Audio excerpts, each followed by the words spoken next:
देखिए, सबसे पहले तो लापता, भाग गए, भगोड़े हैं, इस प्रकार की भाषा भारत की सार्वजनिक जीवन में और संसदीय जीवन में अभी अभी सुनाई पड़ती है। जब से संसद सत्र शुरू हुआ तब से लगातार मैं संसद में आता हूं, मेरी चैम्बर में बैठा हूं।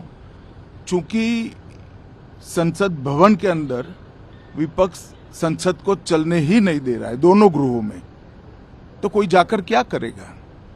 जहां तक चर्चा का सवाल है, सरकार की ओर से किरण रिजिजू जी ने, जो हमारे पार्लियामेंट्री अफेयर्स मिनिस्टर है, उन्होंने बहुत स्पष्ट कर दिया है कि जो नीट आंदोलन के छात्र प्रदर्शन पर सभी प्रकार की चर्चा करने के लिए सरकार तैयार है और चर्चा के लिए समय सुनिश्चित किया जाए और विपक्ष तैयार हो जाए।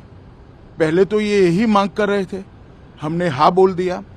मेरी ओर से भी मैंने कह दिया है कि मैं किसी भी सवाल का जवाब देने के लिए संसद में तैयार हूं, मगर वो चर्चा ही नहीं होने देना चाहते।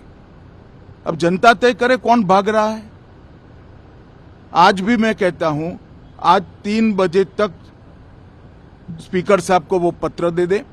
3 बजे से लेकर कल 3 बजे तक सभी प्रकार की चर्चा के लिए हम तैयार हैं। मैं सदन में ही बैठूंगा, सबको सुनूंगा और सब चीजों का जवाब दूंगा। सरकार के पास छुपाने के लिए कुछ नहीं है।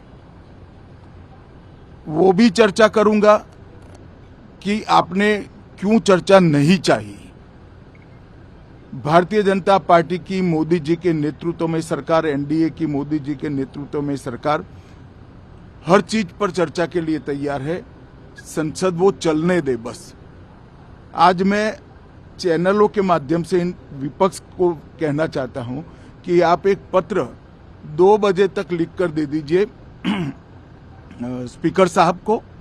3 बजे से चर्चा चालू कर देंगे और कल 3 बजे मैं जवाब दे दूंगा सारी चीजों का। संसद में चर्चा करने के नियम बने हैं, तरीके बने हैं।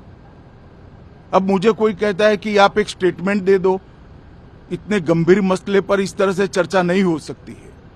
शायद आपके पद्धति में होगा, मगर संसदीय पद्धति ये नहीं है। संसद में एट लेंथ चर्चा होती है। आज 3 बजे से देर रात तक, जब तक वो बैठे, और कल दोपहर 3 बजे तक हम तो क्वेश्चन आवर भी सस्पेंड करने के लिए तैयार है, अगर स्पीकर साहब अनुमति देते हैं तो। कल 3 बजे तक मैं चर्चा के लिए तैयार हूं। मैं खुद बैठूंगा, हर चीज लिखूंगा और हर चीज का जवाब दूंगा, जिससे देश की जनता के सामने सारी चीजें स्पष्ट हो जाए, दूध का दूध और पानी का पानी हो जाए। अब विपक्ष ने तय करना है कि उनको चर्चा करनी है या हंगामा करना है।